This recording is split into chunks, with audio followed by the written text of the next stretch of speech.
Only on Christ 17 TV. Back at you with another one. Got the throwback on, so we about to get on my Bill and Ted's throwback time machine shit.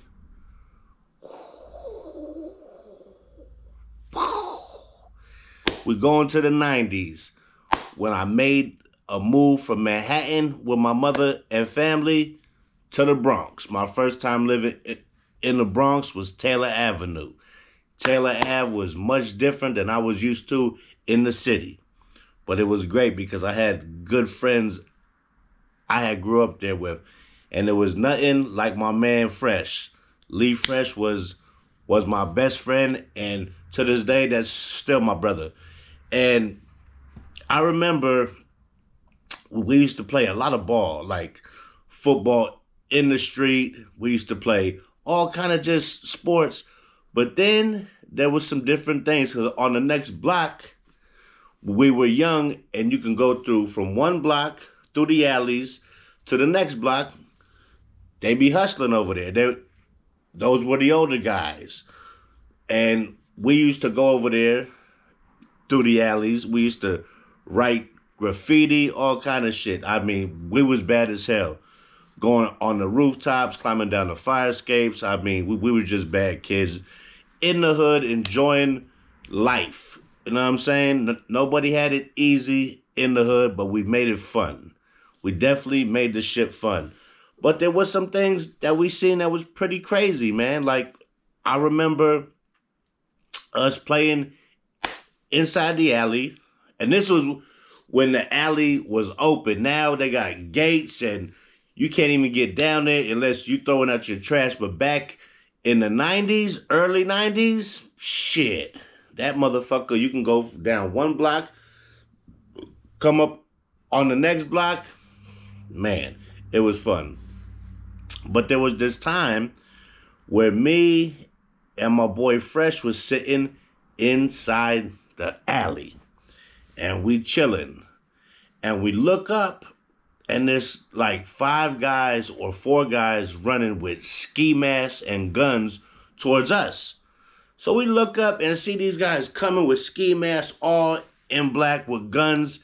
We got the fuck up and ran. So we run out the alley on Beach Avenue, and we sitting in front of the supermarket, right? Hiding behind cars. And all we know is these guys ran out the alley on Archer, and there was this store that my mom used to go into. I don't know, and all kind of folks used to go in, out the store. Come to find out later down the road, the store sold weed, okay? So these guys run out of the building, run down to the alley. We run up towards the building. They come out towards the building and run, and all we hear is all kind of shots. Boom, boom, boom, boom, boom. Big shotguns, guns going off. I mean, they must have shot this store up for at least 4 to 5 minutes straight. And me and Fresh is ducking behind this car, peeking, ducking, and it was crazy. I mean, this was the first time as a kid I've ever been around some crazy shit where motherfuckers just start shooting, and it was some shit fresh out of movie. And to this day, we always say, hey, you remember a long time ago? And I'm talking about, this was probably about 35 years ago. Maybe about 28. I was probably about, I want to say 12. He was probably about 10, and we was little kids still. And just the fact that we were just sitting inside the alley doing nothing, writing on walls. We had sat down, we looked up, and we just seen these dudes running with guns and masks and all. It was the craziest shit I seen at that young. Then, not too longer after that, I was coming from junior high school, coming off the bus, and I used to come and go right to the arcade. Street Fighter 2, I go over there, and I'll be playing the game, and all the big dudes be getting mad because they'd have to throw in quarter after quarter until they get mad and just throw me off the game. And get the fuck, I'm playing your shit because you took like $3. So one day I'm coming and I'm walking to the arcade and I could hear sirens and I'm walking and there's this guy laying on the stoop of the building on Beach Avenue and he's bleeding out. He was shot in like his head, his cheek, and like I think his hand. And he was just laying there dead and he's bleeding out. And I mean, it must have just happened because the cops weren't even there yet.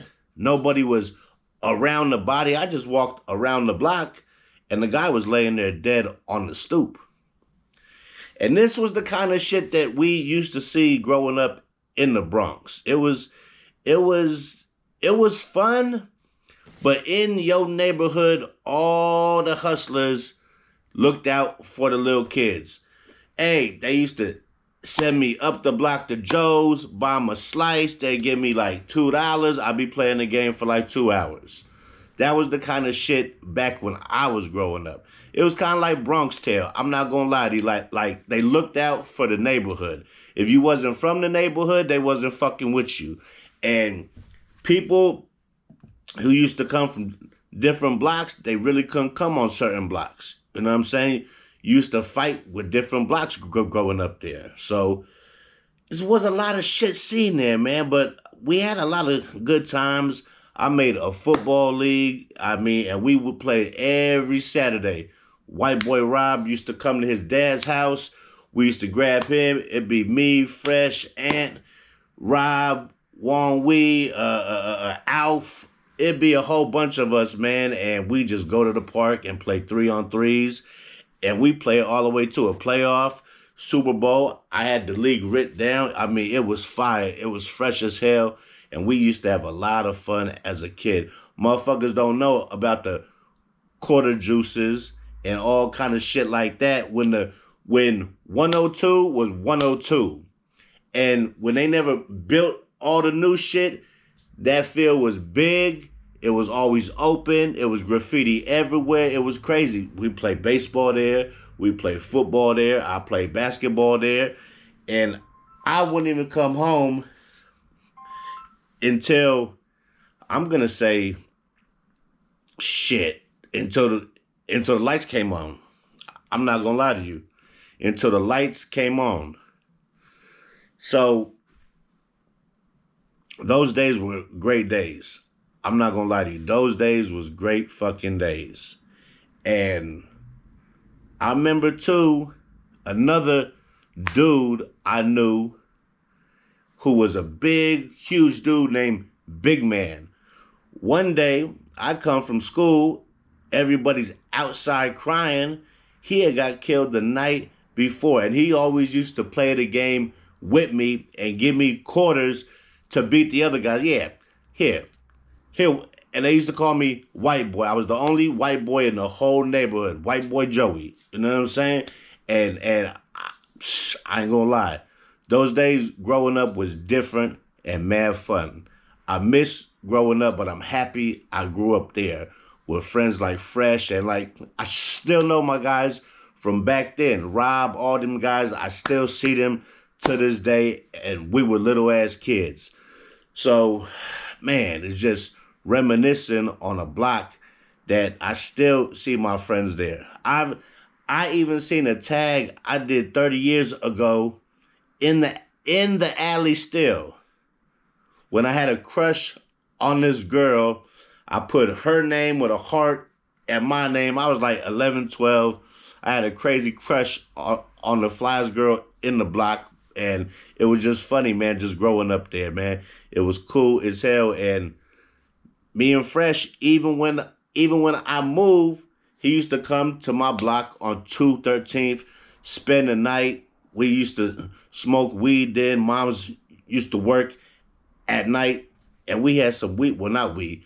My mom used to have some weed plants growing on the fire escape. Like, I'm talking about like in 92, 93. It was crazy as hell. So we there taking the leaves off breaking the leaves off thinking that we smoking real weed, but I also had some real weed. But it was just mad funny because we thought that we was big shit doing something. Taking the dry leaves, breaking them up, trying to roll us blunts. And the crazy part is we could buy blunts at like 10, 12. They didn't even question us. It was crazy as hell to this day. But Taylor Ave, that was my first stop in the Bronx when I moved, and it was just so fun, man. Just manhunt tag. I mean, you can go up from one building on the roof. Yo, we throwing shit off the roof, eggs, all kind of shit for Halloween. I'm talking about we had a fucking blast, man. We had a blast. And I will say this. I'm going to make a video on the same damn block not too long from now. When I go back to visit my mom, I'm going to go to my neighborhood and make a nice video, show you how the shit is now. With that being said, man, I just wanted to throw some old school shit out there. This is Christ 17 TV. Hit that like, hit that subscribe. It won't cost you a dime. Yo, stay tuned. I got more stories coming with the throwback hat on, and you already know. This for my man Fresh, man. We grew up crazy, man, but hey, we had good times too, man. We had good times. He knew my mom. I knew his mom. And man, I even had a stepfather that used to whoop my ass, and he even knew him. Tony Navarro, man. And he knew my brother, all kind of shit. He knew my little brother, Giancarlo. He was smaller, so we used to bring him out sometimes, but I couldn't keep him out real late. You know what I'm saying? So me and Lee would be out prior to it get dark, but I had to take Giancarlo back in probably about 5. You know what I'm saying? So just want to throw a little throwback shit out there and give you some input on when I first moved to the Bronx. But the shootout shit when we was inside the fucking alley when them guys came with masks and guns and we had to book it, that was probably the scariest time of my childhood. We was bugging out like, oh shit, let's get out of here. Me and him probably haven't run that fast since. That was crazy. And all that we know is they shot up the store, but nobody was killed. Somebody was hurt because of glass. And it was crazy because my mom goes in that store and shops there. So I was just glad she wasn't inside there because she could have lost her life and that would have been tragic. But nobody got killed. But it was crazy as hell. And that's just another day on Taylor Ave and Archer, man, because that happened on Archer. And I'll talk to you on my next story. So with that being said, Christ 17 is out of here, and I will catch you on the flip side, player.